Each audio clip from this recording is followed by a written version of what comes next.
Bengaluru civil court ಆದೇಶದಂತೆ ಹಾಸನ ತಾಲೂಕು ಸರ್ಕಾರಿ ಪ್ರಾಥಮಿಕ ಶಾಲಾ ಶಿಕ್ಷಕರ ಸಂಘದ ಚುನಾವಣೆಯನ್ನ ನಡೆಸುವಂತೆ ತಡೆಯಾಜ್ಞೆ ನೀಡಿದ್ರು ಕೂಡ ಚುನಾವಣಾಧಿಕಾರಿಗಳು ನಿಯಮವನ್ನ ಉಲ್ಲಂಘಿಸಿ ಏಕಪಕ್ಷೀಯವಾಗಿ ನಡೆದುಕೊಳ್ತಾ ಇದ್ದಾರೆ ಅಂತ ಆರೋಪಿಸಿ ಶಿಕ್ಷಕರು ಚುನಾವಣಾ ಶಾಖೆಯ ಮುಂದೆ ಪ್ರತಿಭಟನೆ ನಡೆಸಿದ್ದಾರೆ. ನಾಮಪತ್ರ ಪಟ್ಟಿ ರದ್ದುಗೊಳಿಸಲು ಮನವಿ. ಬೆಂಗಳೂರು ಸಿವಿಲ್ ಕೋರ್ಟ್ ಶಿಕ್ಷಕರ ಚುನಾವಣೆಯನ್ನು ನಡೆಸದಂತೆ ತಡೆ ನೀಡಿದ್ದು, ಹಾಸನ ತಾಲೂಕಿನಲ್ಲಿ ಸಲ್ಲಿಕೆಯಾಗಿರುವ ನಾಮಪತ್ರಗಳ ಪಟ್ಟಿಯನ್ನು ರದ್ದುಗೊಳಿಸುವಂತೆ ಕೋರಿ ಶಿಕ್ಷಕರು ಇಂದು ಬೆಳಗ್ಗೆ ಚುನಾವಣೆ ಶಾಖೆಗೆ ಭೇಟಿ ನೀಡಿದ್ದರು. ಆದರೆ ಶಿಕ್ಷಕರು ಮನವಿ ಸಲ್ಲಿಸಲು ತೆರಳಿದಾಗ ಚುನಾವಣಾಧಿಕಾರಿಗಳು ಕಚೇರಿಯ ಬಾಗಿಲು ಮುಚ್ಚಿಕೊಂಡು ಅಲ್ಲಿಂದ ಹೊರಟು ಹೋಗಿದ್ದಾರೆ ಎಂದು ಶಿಕ್ಷಕರು ದೂರಿದ್ದಾರೆ. ಫೋನ್ ಮೂಲಕ ಸಂಪರ್ಕಿಸಿದಾಗ ನಾನು ಇಲ್ಲೇ ಇದ್ದೀನಿ, 10 ನಿಮಿಷದಲ್ಲಿ ಬರುತ್ತೇನೆ ಎಂದು ಹೇಳಿ ಬೆಳಗ್ಗೆ 8:30ರಿಂದಲೂ ಅಧಿಕಾರಿಗಳು ಶಿಕ್ಷಕರನ್ನ ಕಾಯಿಸ್ತಾ ಇದ್ದಾರೆ. ಅಧಿಕಾರಿಗಳ ಈ ವರ್ತನೆಯಿಂದಾಗಿ ಚುನಾವಣಾ ಪ್ರಕ್ರಿಯೆಯಲ್ಲಿ ಅಧಿಕಾರಿಗಳು ಶಾಮೀಲಾಗಿದ್ದಾರೆ ಹಾಗೂ ಅಕ್ರಮ ನಡೆಯುತ್ತಿದೆ ಎಂಬ ತೀವ್ರ ಅನುಮಾನ ಮೂಡಿದೆ ಎಂದು ಶಿಕ್ಷಕರು ಆರೋಪಿಸಿದ್ದಾರೆ. ಅಧ್ಯಕ್ಷೆ ಆಗಿದ್ದೆ.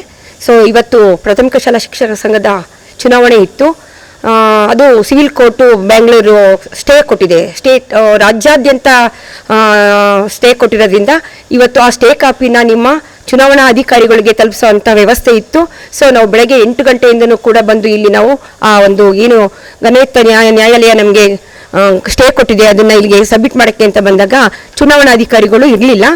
ನಾವು ದೂರವಾಣಿ ಮುಖಾಂತರ ಅವರನ್ನು ಕರೆ ಮಾಡಿದಾಗ ಮಾನ್ಯ ಸಿವಿಲ್ ಸಿಟಿ ಜಡ್ಜ್ ಬೆಂಗಳೂರವರ ಕೋರ್ಟ್ ಆದೇಶ ತಡೆಯಾಜ್ಞೆಯನ್ನು ಕೋರಿರ್ತಾರೆ.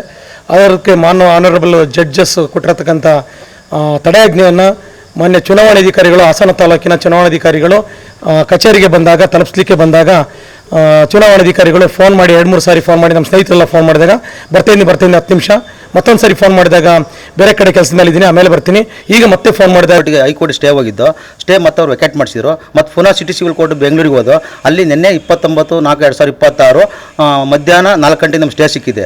ಸ್ಟೇ ಸಿಕ್ಕಿದ ಮೇಲೆ ಸ್ಟೇ ಕಾಪಿ ಕೊಡಕ್ಕೆ ಬಂದಿದ್ವಿ. ಬಟ್ ಇಲ್ಲಿ ಚುನಾವಣಾಧಿಕಾರಿ ಆದಂಥ ಪಾಪೇಗೌಡರು ಇಲ್ಲಿ ಬಂದಿಲ್ಲ. ಬೆಳಗಿಂದ ಕಾಯ್ತಿದ್ವಿ, ಫೋನ್ ಮಾಡ್ತಿದ್ವಿ, ಫೋನ್ ರಿಸೀವ್ ಮಾಡ್ತಿಲ್ಲ. ರಿಸೀವ್ ಮಾಡಿ ಹೇಳಿದ್ರು ಮತ್ತೆ 1:30 ಬರ್ತೀನಿ ಅಂದರು. ಇಲ್ಲ ಬೇಗ ಬರಬೇಕು ಅಂದ್ರು ಬರ್ತಾ ಇಲ್ಲ. ಮತ್ತೆ ಈಗ ಫೋನ್ ಮಾಡಿದ್ರೆ ಶಾಲಾ ಶಿಕ್ಷಕರ ಸಂಘ ಚುನಾವಣೆಗೆ ನಾಮಪತ್ರವನ್ನು ನಾನು ಸಲ್ಲಿಸಿದ್ದೆ. ನಾಮಪತ್ರವನ್ನು ಪರಿಶೀಲನೆಯೂ ಸಹ ಆಗಿ ಅಪ್ರೂವಲ್ಲು ಸಹ ಆಗಿತ್ತು. ಅನಂತರ ನಾಮಪತ್ರ ಹಿಂಪಡೆಯುವಂಥ ದಿನದಲ್ಲಿ ನಾನು ಅವತ್ತು ನಾಮಪತ್ರವನ್ನು ಹಿಂಪಡೆದಿಲ್ಲ. ನನ್ನ ಸಹಿಯನ್ನು ಬೇರೆಯವರು ಫೋರ್ಜರಿ ಸಹಿ ಮಾಡಿ ನನ್ನ ನಾಮಪತ್ರವನ್ನು ಹಿಂಪಡೆದಿದ್ದಾರೆ.